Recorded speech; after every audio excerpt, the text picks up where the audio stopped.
Organizations during turbulent times are striving to switch to a more situational leadership role by inculcating empathy as a top leadership skill in today's world of work.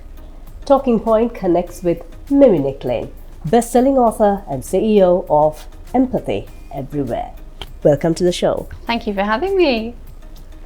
For business leaders of today, the challenge is to create a corporate culture of openness and diversity that is responsive to the concerns of employees and customers. Is there a limitation when it comes to empathy? Oh, what a great question. No, there isn't. There actually isn't. When you look at the data, what we know about empathy, especially in the organization, is that the higher the levels of empathy, which for everybody listening, we're fundamentally talking about understanding. So the higher the level of understanding in that organization, whether that's between peers or between leadership and their teams, the higher the performances of the business. In fact, nearly every performance indicator improves when empathy goes up. So no, there's no limit. What we know is that output goes up, performance per capita goes up, motivation, tenure, loyalty, innovation, creativity. So quite honestly, Sabrina, no, the higher that level of understanding as human beings, the better we perform in our organizations. Empathy is the ability where an individual should try and understand others' emotions. This is also one of the core competencies of emotional intelligence and critical leadership skill. How should organizations embrace this so-called transformation? It is a transformation, and there's never been a time actually when leaders needed empathy, emotional intelligence, connection with their staff more than now. Part of that has been the changing world since 2020, and part of that was COVID, but not all of it. I think we often overstate the role of COVID in changing our leadership today. Our leadership needs to change because the world is changing, because the people we are bringing up in our organizations are changing. And that Gen Z workforce is going to demand a far more listening-led organization. There are actually no humans that don't have the need to be seen and heard. That is universal. We are born like that. In fact, when two babies are born equally sick, the one that will survive longer is the one that has access to more empathy, to more emotional connection, to more engagement. As humans, we thrive when we're connected. So in the workplace, the way we're seeing trends across the world, here in Sri Lanka, but globally as well, is this higher need for engagement, for understanding. See me for who I am, hear my opinion, allow me to contribute. So those days, particularly here in Sri Lanka and in South Asia, where we would have 30 people in a meeting and only one person spoke, those days have gone, right? Today, what the workforce needs at all levels is the ability to contribute, the ability to matter, to feel their value. And it's the organizations that get that right that are both thriving, but are also keeping their talent, stopping them from leaving, both from their organization or perhaps from Sri Lanka altogether. Do you think certain industries have still not looked into this entire platform of empathy that should be on board in their so-called organizations? Do you see certain industries? I think overall there has been a fundamental shift across industries. So when I started on this journey, Sabrina, it was 2018, and there were very few people talking about this, particularly in the corporate world. So I was quite alone in those days. When you look at it today, across the board it has shifted. But yes, I would say there are certainly some industries that are more open to this than others. The creative industries are ahead. Healthcare, very ahead. In fact, lots of the data around the power of empathy to change leadership, to impact teams, comes from the healthcare and the hospital sector. Banking, catching up, but I would say that's an industry that probably has some work to be done. But here in Sri Lanka, some of my most prominent clients are in the banking sector. So it is changing. I often meet with the legal sector who tell me they need it more than any. So there are still some industries where that very kind of autocratic, tough, hard-edged leadership is entrenched. But it is the leaders that realize the end is nigh. They just won't get away with it anymore. The world is so small and so connected, and we have so much choice. We have so much choice as employees that if you don't find a leader that inspires you, 79% of people, and this data is from a study of 6,000 people, big study, 79% of people said they would leave their job, their experience, and their industry to find a boss that will listen to them more. So I believe that's what's behind the Great Resignation. People are voting with their feet. If you don't hear them, they'll find someone who will. We are experiencing and in the middle of a socio-economic turbulence that stresses and demands right leadership to ensure proper management systems to be implemented throughout an organization. Empathy is certainly in high demand since it goes beyond sympathy. Therefore, tell us more about this approach that should be adapted by leaders. There are still so many people who don't know what empathy in leadership means, Sabrina. So often I talk about listening-led leadership because fundamentally the backbone to empathy in an organization is the ability to listen. The key misconception is that empathy is an emotion or something emotional, which is absolutely incorrect. Empathy is a data set. It is a skill set. It is something that you can master and improve at. All of us are born with this skill set. I think I touched on earlier, this is a pro-social skill set. It makes us human. In fact, without empathy, we can't survive as human beings. Not thrive, survive, right? We need each other. We need to be able to work together as communities, as tribes in the very beginning. So empathy is around having the data, the human data, in your workforce to know, why is your business growing or not growing? Could it be growing more? You know, one of the questions I often get asked is, my organization is doing fine, why do I need a change? Well, the question is, wouldn't you rather be doing great, right? So fundamentally, this skill set is the ability to close the gaps between different groups of your organization, whether that's getting your teams to work better together, higher levels of collaboration, communication, resilience, speed, efficiency, because they are able to understand each other. Or it could be gaps between the top and the bottom. A lot of my work is in multi-generational leadership. Today, for the first time, we have 5 generations in one workplace. There is a very big gap between how a 75-year-old and a 17-year-old works and communicates. Understanding how to get the best out of both is where empathy comes in. So what we're talking about is listening-led leadership. What we're talking about, as you quite rightly said, is using emotional intelligence skills, or what we call today social intelligence skills, to understand human beings. But this is not about being emotional. This is not about being soft. This is hard to find, hard to master, and hard to maintain. It is also a hard metric in performance. So there really has been no better time to do it. And that's why so many clients and teams around the world are investing in upskilling their workforces in this now. I have a cross question. Since you travel quite a lot around the globe and your organization is empathy everywhere, have you noticed in any particular country or in a part of a continent where they have actually performed exceptionally well, where leaders do sincerely have empathy in them? Yeah. Could you quote a country or a situation or an example? I wish I could. On a social level, yes. So on a social level, what we see is between different societies, we have either collectivist or individualistic societies.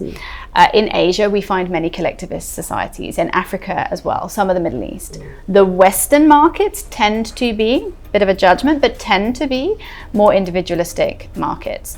There are higher levels of natural empathy in collectivist societies. So as I travel from a social context point of view, when I'm looking around a room, I'm in an environment, you can see countries that have higher levels of shared empathy. India is one of them. For example, parts of Africa, you see it a lot as well. In the workplace, I think it's less to do with countries and more to do with the type of leadership and the sophistication of that leadership in those countries. So I have seen, brilliant cases and disasters within the same environment. But I do think culture plays a big role. Within a cultural context, you talk about high versus low context cultures. Sri Lanka is a high context country. That means that when we lead, it's never quite as straightforward as it seems, right? Someone is saying one thing but meaning another, or they might be sitting in one way but responding another. Or there might be people in a group who in the business hold one rank but in society hold a different rank. So it can get quite complicated. So the answer is no. There's not a hard and fast definition between nationalities, but there are certainly social dynamics in those markets that make empathy more natural in one versus another. Certainly.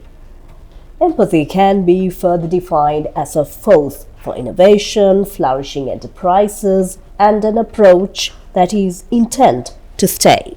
Explain to us about empathetic leaders, how they foster work-life integration among their employees.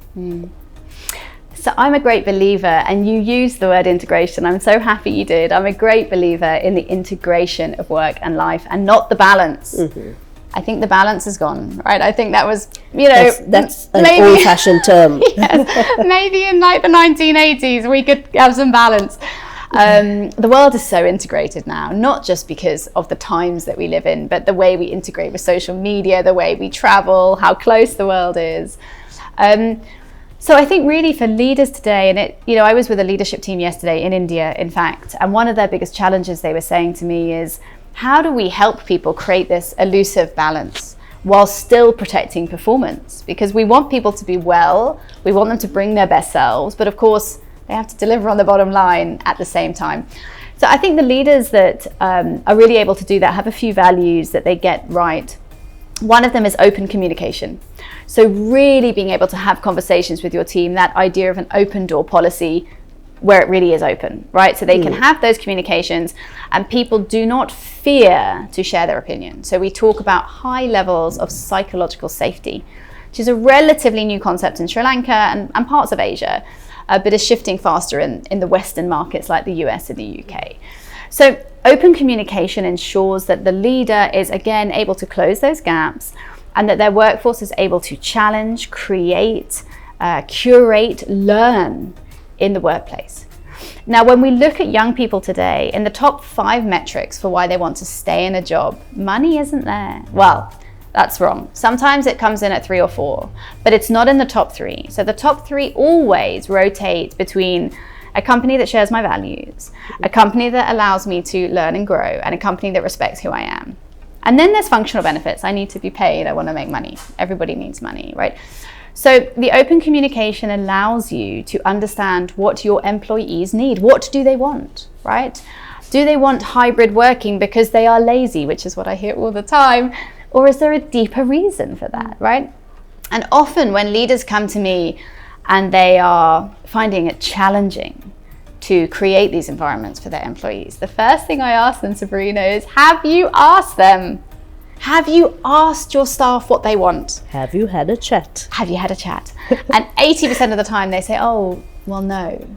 Which leads me to the second value, which is vulnerability, which can be a very scary word, particularly for male leaders. Vulnerability does not mean you have to share, every problem you've ever had in the world and, disclose your whole personal life. That's irrelevant. That's irrelevant. But it does mean that you have to be open to having open conversations, right? To hearing what other people think and how, they might have feedback for you, for the working environment. And it can be as simple as giving people permission to speak. So for example, you might say to your staff, I might not have the full picture here. Could you ensure I have all the details? Yeah. Could you give me a little bit more of your opinion here to ensure that I know, the entire client reality that we're facing here? The minute you are that is what I'm talking about, vulnerability. You're saying, I may not have all the answers. Could you step in, right? The minute we create those conversations, you create more balance, that integration. People feel that they're bringing to work more than, an Excel spreadsheet to get a paycheck. So you said it's about having a chat. It's about conversation. It's about hearing people. It's about being open enough to have those discussions and making the time for that. Because empathy has 2 great enemies. One is low time and the other is high stress. Honestly, if we asked all of our audience, they're all going to put their hand up. Who has low time and high stress? Everybody, right? So you have to create the time. But the great news is once your working team gets used to that open communication, that vulnerability, that discussion, they get faster at it. You get faster at it. So that perception that this is going to take me so much time, I don't have time for this, Mimi, we get better and better at it. And the rewards from that investment, they outweigh the costs every time, because you see growth, you see innovation, you see client retention, you see new business improve. Tell us why leading with empathy is more important than ever before, especially in the corporate sector. I think we've touched on a few of these things today. I think part of it is the changing workforce, the age of the workforce, what I mentioned earlier about this multi-generational workforce for the first time that we're facing from the top to the bottom. But I also think that it's the world that we live in. The world is very stressful. People live in a constant state of fear. They don't always know that. It might be in the subconscious, right, in our nervous system. Every time you open a social media app, we are confronted with conflict, with war, with cheating, with 100 other things out there, and we cannot hide from it as people. We used to be able to. You work in the media, right? We used to be able to turn on the radio and turn it off, and that was our choice. But today we're bombarded from all levels. What that means is your staff working in your organization need a different version of you and your culture than they did 5 or 10 years ago. So people not only need to be heard and seen in the workplace, to be motivated, to drive their performance, but to survive as humans, to actually create wellness at scale. And again, this isn't about being soft or kind. This is about a prerequisite to keeping your workforce, right? We know that when people are well, they perform better, they perform longer, they perform more sustainably. 76% of people say they will work longer hours for an empathetic boss. Okay? So when we are balancing the physiology of our people, we are making sure they are well, both mentally and physically. They are protecting and sustaining our businesses. Unfortunately, I don't think the world's going to get any easier anytime soon. So the more complicated it gets out there, the more economic, social, political turmoil that we as society live within, whether you are in Sri Lanka or anywhere else, the more you need an organization that understands that every employee is not the same, that sweeping programs and policies aren't okay for everybody, and that you have to have conversation to create conviction. Healthy conversations should be basically enforced through empathy, so that we could have a more stable-minded set of group of people working for a core interest of looking at the higher revenues in any organization. And I'm sure Mimi Nicklin will readily agree with me on that note. Absolutely. At the end of the day, to listen is to understand. Curiosity is the core of all empathy. How am I ever going to understand you, have a conversation with you, or motivate you in the workplace if I don't listen to you? We talk a lot about diversity and inclusion in the world of work today. My first question to HR teams or leaders is, do you understand the people you're trying to include? And if not, how are you ever going to include them? So conversation is the core, being able to find a middle ground. The key about active listening, empathetic listening, listening-led leadership, you are not listening to please yourself. You are listening to engage the other, right? So empathetic listening is not about agreeing. It's not about liking. It's not about judging. It's about allowing people the space to communicate, to add what they want to add to the conversation. And my feeling, whether you're in the corporate world or we're looking at peace solutions for civil society, is there's got to be a middle ground, right? Because nobody wins in conflict, whether that's conflict in the boardroom or conflict in a nation. Nobody wins in war. So conversation is probably the currency of today. We were talking about this off air earlier. I don't think our young people are trained in it. I don't think our middle management are trained in it. And to hold a conversation, to empathetically connect, is not just to hear. It's about body language, it's about eye contact, it's about encouragement. I always remember when I was young, somebody told me the most sophisticated form of leadership is comfort with silence. And at the time I was 23 and I could not understand that. But today, as a leader, as someone who travels the world and listens to people and shares stories for a living, I couldn't understand that more. to be comfortable with silence, to give other people the chance to speak, is your shortcut to engagement, to growth, to conversation. So can empathy change the world? Can it change conversation? Hopefully to the highest level? Probably. A massive yes. Yes! Empathy is a simple essence for a glorified leadership. We were engaged in a very empathetic and a very encouraging conversation with Mimi Nicklin, who happens to be the best-selling author as well as the CEO of Empathy Everywhere. Thank you so much for connecting. Thank you for having me. It's been a pleasure.